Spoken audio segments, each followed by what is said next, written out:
বিসমিল্লাহির রহমানির রহিম। কাছে কিংবা দূরে, দেশ এবং দেশের বাইরে থেকে যে যেখান থেকে এই প্রোগ্রাম উপভোগ করছেন, আমি এই মুহূর্তে মালয়েশিয়ার কুয়ালালামপুর থেকে সাজ্জাদ হোসেন খান আপনাদেরকে জানাই অনেক অনেক প্রীতি এবং শুভেচ্ছা। সময়ের সাথে আগামীর পথে আমি সবসময় তথ্য দিয়ে থাকি আমার প্রিয় বিদেশগামী প্রবাসী ও ভাই বোনদের সাথে।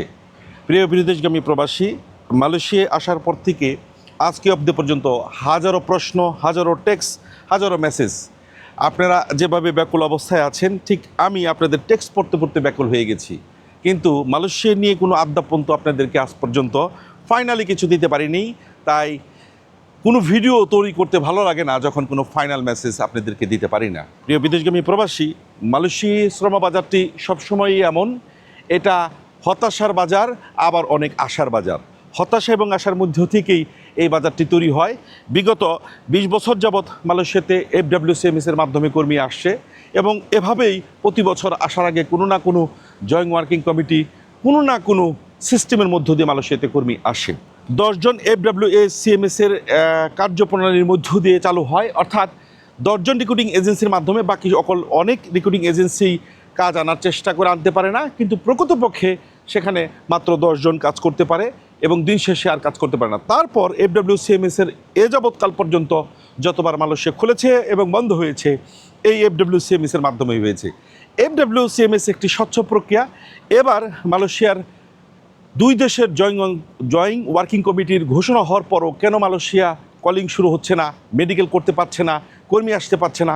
সকলেরই প্রশ্ন, কবে মেডিকেল করব? সকলেই বলেন ঘোষণা দিয়েছে, খুলেছে, তাহলে মেডিকেল হচ্ছে না কেন? প্রিয় বিদেশগামী প্রবাসী, এইবারকার মালয়েশিয়ার শ্রম বাজারটা সিস্টেম একটু ভিন্ন। টোটালি 25 রিক্রুটিং লাইসেন্সকে সুপার পাওয়ার দিয়ে মালয়েশিয়ার শ্রম বাজারটি খোলা হয়েছে এবং তার সাথে আরও 10 জন অ্যাসোসিয়েট রিক্রুটিং এজেন্সির মালিকদের কাজ করার সুযোগ রয়েছে। এবং এই যে প্রক্রিয়া, আসলে সমস্ত প্রক্রিয়ার মূল প্রক্রিয়া হচ্ছে, আমরা যারা রিক্রুটিং এজেন্সির মালিক, যারা রিক্রুটমেন্ট করি, তারা অবশ্যই চাইবো যে সবার প্রায়োরিটি ভিত্তিতে যেন আমরা কর্মী প্রেরণ করতে পারি। এইবার মালয়েশিয়াতে সকলেই যার যার লাইসেন্সের আন্ডারে ডিমান্ড আনতে পারবেন।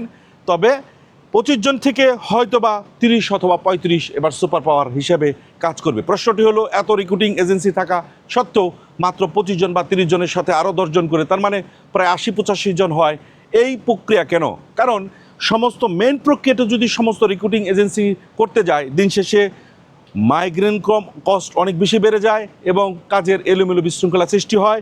এটা মালয়েশিয়ান গভর্নমেন্ট অনেকবার ফলো করেছেন, দেখেছেন, দেখেই তারা সবসময় সীমিত এবং নির্ধারিত রিক্রুটিং এজেন্সি নিয়েই কাজ করতে স্বাচ্ছন্দ্য বোধ করেন এবং একটি সুস্থ শৃঙ্খলা সিস্টেমের মধ্যে দিয়ে কাজটি হয়।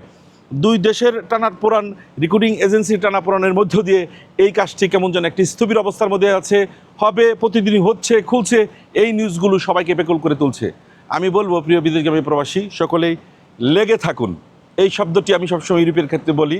মালয়েশিয়া খুলবে না, যাবে না, এটা হতে পারে না। গত 3 দিন আমি তৃণমূল থেকে মালয়েশিয়ার ইপু, পেরাক, জোহর বারো, নিয়েলাই থেকে শুরু করে যতগুলো স্থানে আমি মালয়েশিয়ার কোম্পানি ভিজিট করেছি, মালয়েশিয়ার বিভিন্ন কোম্পানির SR, Malaysian agent, Chinese agent, Indian এজেন্টের সাথে বৈঠক করেছি। তাদের সাথে বিভিন্ন কোম্পানির অ্যাপ্রুভাল নিয়ে যতবার কথা হয়েছে, যথেষ্ট পরিমাণ কাজের চাহিদা রয়েছে, যথেষ্ট পরিমাণ প্রত্যেকটা কোম্পানির লেবার কোঠা আছে এবং ভিসা কোঠা রয়েছে। কিন্তু সরকারি জটিলতার কারণে অনেক কোম্পানি তাদের কোম্পানি বন্ধ করে দিচ্ছে, কর্মী আনতে পারছে না। এই যে চাহিদা, এখন এই সিস্টেমটা শুধুমাত্র বাংলাদেশিদের জন্য তা নয়, অর্থাৎ FWCMS সারা বিশ্বের সব জায়গা থেকেই, আপনি যেখান থেকেই, যে দেশগুলো FWCMS-এর এই দেশের সোর্স কান্ট্রি হিসেবে অন্তর্ভুক্ত, তাদেরকে কর্মী আনতে হলে এই সিস্টেমের মধ্যে আনতে হবে। তবে আমরা অপেক্ষা করছি খুব সহসাই, হয়তোবা আগামী 2-4 দিনের মধ্যেই 25 থেকে 30 অথবা 35 জন সুপার পাওয়ার এবং তার সাথে আরও 10 জন করে সংযুক্ত হয়ে আশা করছি 80-85 থেকে 200 লাইসেন্স এবার মালয়েশিয়ার শ্রমবাজারটি কাজ করবে। যেই দিন আমরা ঘোষণা দিব যে হ্যাঁ, আজকে মেডিকেল লিস্টের নামের তালিকা হয়েছে এবং রিক্রুটিং এজেন্সি যারা কাজ করবে তাদের তালিকা অন্তর্ভুক্ত হয়েছে, তারপরের দিন থেকে যার যার অ্যাপ্রুভালের কোঠা ভিত্তিকে প্রত্যেকটা কর্মী মেডিকেল করতে পারবেন এবং মালয়েশিয়াতে আসতে পারবেন। আমি এই তো খুলছি না, তারপরও আপনাকে দেরি করে, আপনাকে বারবার আশা দিয়ে আমার কী লাভ বলেন মালয়েশিয়ান প্রবাসী? আপনারা একটা বিষয় স্পষ্ট থাকবেন, আপনারা সবসময় মাথায় রাখবেন যে আমরা আমাদের জায়গা থেকে আপনাদেরকে প্রেরণ করতে পারলেই আমরা লভ্যাংশের প্রফিট গুনতে পারি। দিন শেষে আপনারা এই দেশে কাজ করে আপনাদের জীবনটাকে সাফল্যমণ্ডিত করতে পারেন। এই বিষয়গুলো আপনার যেমন চাওয়া ঠিক তেমনি আমাদেরও চাওয়া। আমাদের এই চাওয়া এবং পাওয়ার মধ্য দিয়ে আশা করি এবার মালয়েশিয়া শ্রম বাজার খুলবে, এবং এর মধ্যে যেহেতু আমি দেশে নাই, মালয়েশিয়াতেই কর্মীদের নিয়ে কর্মে ব্যস্ত আছি। কিছু ভাইয়ের ভিসা দেখলাম আজকে, কিছু ভাইয়ের ভিসা এই মাত্র আমি ঘুম থেকে উঠে যখন দেখলাম যে আমার অনেক ভিয়েতনামের আরও কিছু ভাইয়ের ভিসা হয়েছে। ইরাকে কিছুদিন আগে দেখেছিলেন যে আমরা জৈতুন বাগানের কাজের একটি ডিমান্ড এনেছিলাম, আরও 200 ডিমান্ড এখন অ্যাটেস্টেশনের জন্য জমা হয়েছে। আমরা কাল পরশু নাগাদ এই বইগুলো জমা নিব। অর্থাৎ প্রতি ঘন্টায় $2 বেতনের যে ইরাকের কাজগুলো আছে তারা পাসপোর্ট এখন জমা করতে পারবেন। এবং ইরাকের আরও 2টি ভাইয়ের ভিসা হয়েছে, নামটা বলে দিচ্ছি। আশা করব যাদের ভিসা হয়ে যাচ্ছে আমি দেশে আসার আগে প্রত্যেকের ফিঙ্গার বায়োমেট্রিক কমপ্লিট করে টিটিসি এবং বিএমইটি রেজিস্ট্রেশন করে নির্ধারিত সময়ের মধ্যে বিএমইটি স্মার্ট কার্ড পেলে ফ্লাইটে যেতে পারবেন। এবং আরেক যে 2টি ভাই ভিসা পেয়েছেন, একটি ভাই মানিকগঞ্জের, একটি ভাই ভিসা পেয়েছেন রুহুল আমিন এবং আরেকটি ভাই বরিশালের তালুকদার। এই 2টি ভাই এই মুহূর্তে তার ভিসা পেলেন এবং আরও কিছু ভিসা আগামী কয়েকদিনের মধ্যে ইরাকে আশা করি পেয়ে যাবেন। এভাবেই 2-4-5টা করে ভিসা হচ্ছে। এবং সেই সাথে আজকে আরও যাদের ভিয়েতনামে বিষয় হয়েছে আমি সেই ভাইদের নামটি ঘোষণা করছি। আশা করব ভাইরা তাদের ফিঙ্গারিং এবং ডিউ টু টাইম। আপনারা জানেন আমরা ভিয়েতনাম এবং ইরাক যাদেরকে ফ্লাইট করছি, ভিয়েতনামের রিভিউ কখনো অ্যাডভার্টাইজিংয়ের জন্য অথবা সেটাকে প্রচার করার জন্য আমি দেইনি। আমার যে সকল ভাইয়েরা ভিয়েতনাম গিয়েছেন সেই সকল ভাইয়েরা ভিয়েতনাম গিয়ে কতটা ভালো আছেন, কতটা এজেন্সির উপর স্যাটিসফাই, এটা আপনি অর্থ দিয়ে তাকে দিয়ে বলাতে কখনোই পারবেন না যদি সে ভালো না থাকে।